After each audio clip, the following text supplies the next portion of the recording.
So, ayan. Bagong gising at medyo maulan ngayon. O, kita niyo naman. Mapatak ang ulan sa bubong ng bahay. Char. At dahil maulan ang panahon ngayon, ayan, for the kalkal na nga ang mudra nyo at may nalungkat na rito na mga notebook na hindi na nagagamit. Ay bali hindi pa na ito ginagamit dahil mapabigay ito ni Mayora sa barangay guys.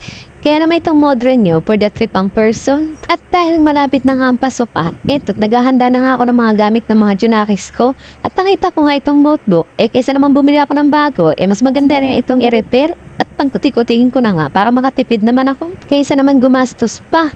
At eto naman si Marley, nakita ko man nagpuputi na rin. Aba, hindi rin talagang papatalo itong batang ere. At ito naman ang kuya ko, imbis na tutulungan ako, ayan ang milata na nga. Hindi na ako magpigil dahil antok-nantok na raw siya.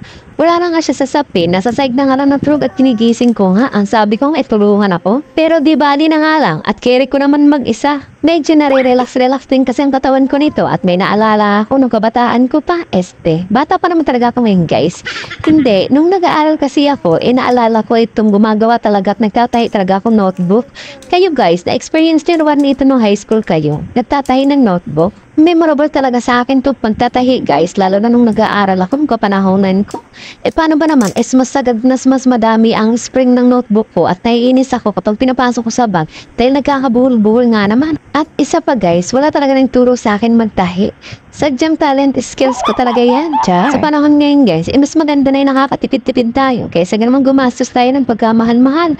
Lalo na pagtataasan ang mga presyo ng mga bilihin. Ako na lang yung hindi. Huy, mabuti na nga no. At kahit pa paano, nakakatanggap kami ng mga ganitong libre.